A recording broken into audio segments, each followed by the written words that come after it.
نبی کریم صلی اللہ علیہ وسلم جب دنیا سے رخصت ہوئے نا، صحابہ کہتے ہیں ہمارے لیے اس سے زیادہ غم کی سچویشن کبھی تاریخ میں نہیں آئی تھی۔ عمر بن الخطاب اتنے جوش میں آ گئے، انہوں نے کہا اگر کسی نے کہا نا کہ نبی کی وفات ہوئی ہے میں گردن اڑا دوں گا۔ ابو بکر صدیق آئے، انہوں نے کہا عمر بیٹھ جاؤ، عمر بیٹھ جاؤ، اور کہا کہ تم میں سے جو شخص اگر تو کوئی نبی کی عبادت کرتا تھا جان لو کہ نبی فوت ہو چکے ہیں، اور جو کوئی تم میں سے اللہ کی عبادت کرتا ہے جان لو کہ اللہ الحی ہے، لا یموت، اللہ کو موت نہیں آتی۔ سیدنا بلال نبی کریم صلی اللہ علیہ وسلم کے مؤذن تھے، اذان دیا کرتے تھے۔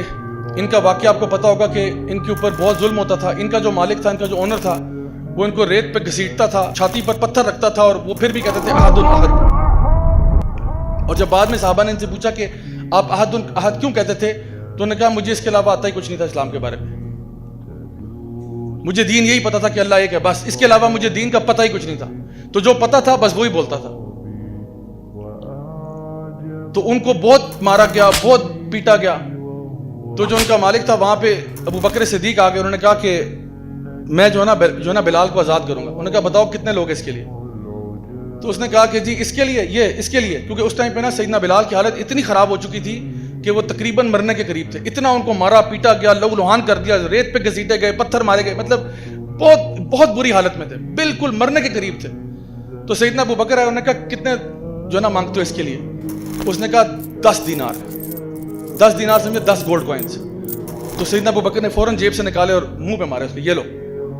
تو ان کو آزاد کیا، تو وہ اپنے ہاتھوں میں نا وہ 10 دینار ایسے اوپر نیچے کر رہا ہے اور کہتا ہے کہ مجھ سے اگر ایک بھی مانگتے میں تمہیں دے دیتا، میں اس کو ایک میں بھی بیچ دیتا، کہ تم نے 10 دے دیے، تم نے یہ تو مرنے کے قریب تھا، میں تو اس کو 1 دینار میں بھی بیچ دیتا، تم نے 10 پہ مطلب تمہیں میں نے بیوقوف بنایا۔ سیدنا ابو بکر کہتے ہیں کہ بیوقوف تم ہو، کیونکہ تم اگر مجھ سے 100 مانگتے میں 100 میں بھی لے لیتا۔ اور سیدنا ابو بکر کہتے تھے کہ بلال میرا سید ہے، بلال میرا آقا ہے۔ اور عمر بن الخطاب کہتے تھے کہ ابو بکر سیدی، ابو بکر میرے سید ہیں اور بلال ان کے بھی سید ہیں۔ یعنی یہ وہ چیز تھی کہ غلام کو کہاں پہنچا دیا اسلام نے۔ اور آپ کو پتہ ہے کہ نبی کریم صلی اللہ علیہ وسلم جب دنیا سے رخصت ہوئے نا، صحابہ کہتے ہیں ہمارے لیے اس سے زیادہ غم کی سچویشن کبھی تاریخ میں نہیں آئی تھی۔ عمر بن الخطاب اتنے جوش میں آ گئے، انہوں نے کہا اگر کسی نے کہا نا کہ نبی کی وفات ہوئی ہے میں گردن اڑا دوں گا اس کی۔ خبردار کسی نے کہا فوت ہوئے، کہ وہ فوت نہیں ہوئے، وہ چلے گئے ہیں، ابھی کچھ مطلب دیر کے لیے گئے ہیں، جس طرح موسیٰ علیہ السلام گئے تھے بنی اسرائیل کو چھوڑ کے 40 دن کے لیے، وہ واپس آئیں گے، اللہ تعالیٰ نے ان کو ہم سے نہیں اٹھایا۔ وہ نا مطلب جوش میں یہ کہہ رہے تھے، ان کو خود سمجھ نہیں آ رہی تھی وہ کیا بات کر رہے ہیں۔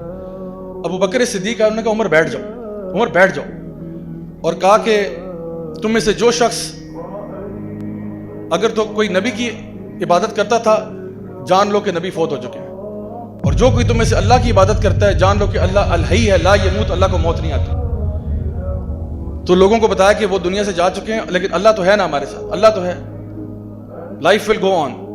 تو صحابہ کہتے ہیں سب سے پینفل ڈے ہمارے لیے تھا۔ ظہر کی نماز کا وقت آیا، سیدنا بلال نبی کی مسجد پہ چڑھ جاتے ہیں اذان دینے، ایز پر یوزول اذان دینے گئے، اللہ اکبر اللہ اکبر اللہ اکبر اللہ اکبر، اشہد ان لا الہ الا اللہ اشہد ان لا الہ الا اللہ اشہد ان محمد، آگے نہیں بول سکے، دوبارہ سٹارٹ کیا، دوبارہ اشہد ان محمد پر، پھر رک گئے، تیسری دفعہ سٹارٹ کیا، پھر رک گئے۔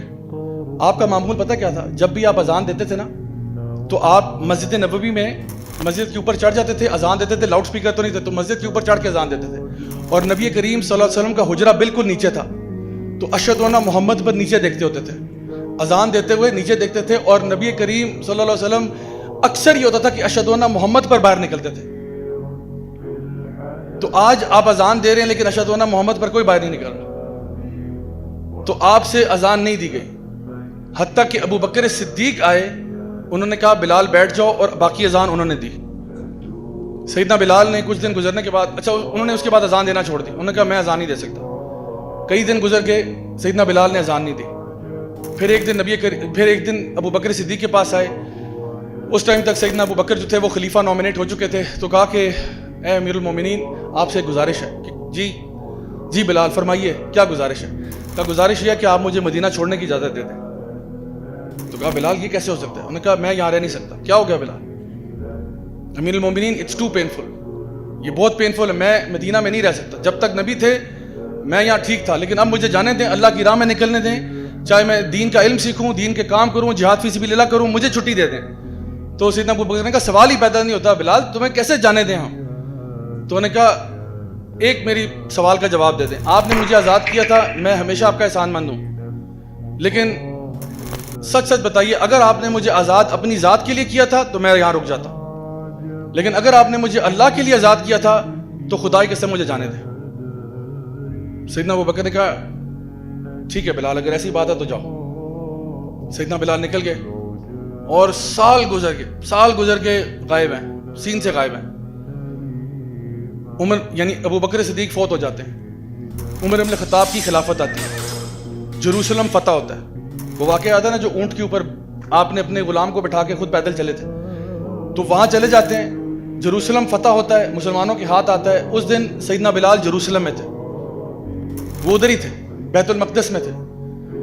تو صحابہ نے جب دیکھا کہ جی جروسلم مسلمانوں کے ہاتھ آ گئے, سب نے کہا بلال کہاں ہے, بلال کہاں ہے. کہا سیدنا بلال آپ اذان دے دیں.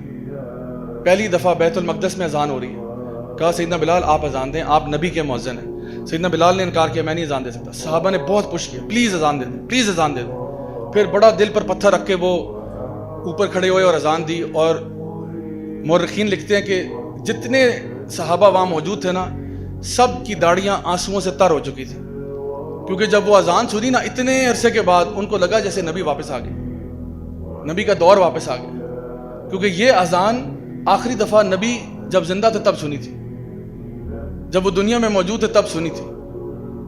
تو اب دوبارہ سن رہے ہیں تو سب کے دل لرزے ہوئے تھے, سب رو رہے ہیں. اور یہ اعزاز صرف سیدنا بلال کو جو ہے نا حاصل ہے کہ انہوں نے کعبہ میں بھی, مسجد نبوی میں بھی اور بیت المقدس میں بھی پہلی دفعہ اذان دی, تینوں جگہ. اور یہ تین مقدس ترین جگہ ہیں جہاں پہ تینوں پہ آپ نے اذان دی ہوئی. اچھا اس کے بعد کیا ہوا, آپ اذان دی, آپ بھی ایموشنل ہو گئے, ظاہری بات ہے. آپ وہاں سے نکل کے ڈماسکس چلے گئے, سیریا چلے گئے. سیدنا بلال سیریا چلے گئے ڈماسکس میں, کئی عرصہ وہاں گزر گیا. ایک دن کہتے ہیں رات کو میری خواب میں نبی کریم صلی اللہ علیہ وسلم آئے اور کہتے ہیں کہ بلال کیا ناراض ہو میرے سے, اتنا عرصہ گزر گیا تم آئے نہیں مدینہ. تو سیدنا بلال کہتے ہیں کہ مجھ سے رہا نہیں گیا, میں نے نہ ادھر دیکھا نہ ادھر دیکھا, کچھ نہیں دیکھا, میں بس بھاگا مدینے کی طرف کہ اب تو نبی خواب میں آ گئے. کہتے ہیں میں مدینہ پہنچا, سیدھا روضہ رسول پر گیا اور کہا کہ میں آ گیا ہوں یا رسول اللہ, میں آ گیا ہوں واپس.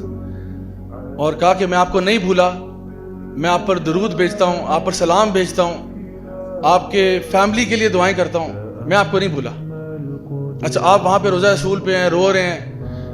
اتنی دیر میں نا کسی نے جا کے یہ خبر سیدنا حسن اور حسین رضی اللہ عنہما کو دے دی کہ بھئی سیدنا بلال آئے. میں کیونکہ کسی کو بتا کے تو آئے نہیں تھے, پہلے سے اعلان تو کروایا نہیں تھا کہ میں مدینہ جا رہا ہوں, وہ تو بس اٹھے اور بس پہنچ گئے.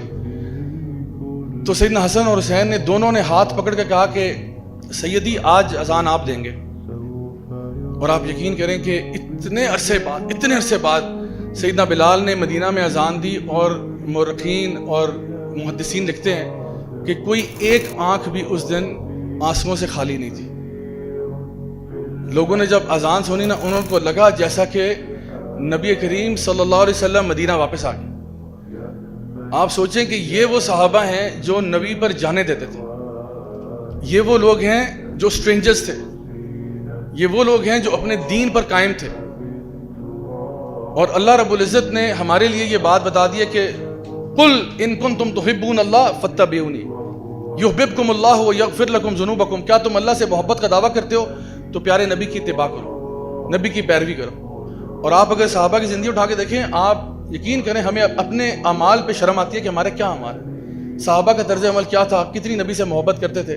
لیکن ایک خوشی کی بات یہ ہے کہ نبی نے فرمایا تھا کہ جو جس سے محبت کرتا ہوگا اسی کے ساتھ اٹھایا جائے گا. صحابہ کہتے ہیں جس دن ہم نے یہ حدیث سنی نا, ہمارے لیے وہ دن ہمارا عید کا دن تھا. یعنی اس دن ہماری عید تھی, کیونکہ اور ہماری خطائیں اپنی جگہ, ہمارے گناہ اپنی جگہ, ہمارے مسئلے اپنی جگہ, لیکن ہمیں رائی برابر بھی شک نہیں تھا کہ ہم نبی کریم صلی اللہ علیہ وسلم سے محبت کرتے ہیں. ہمیں یقین تھا کہ ہماری محبت نبی کے ساتھ سچی ہے.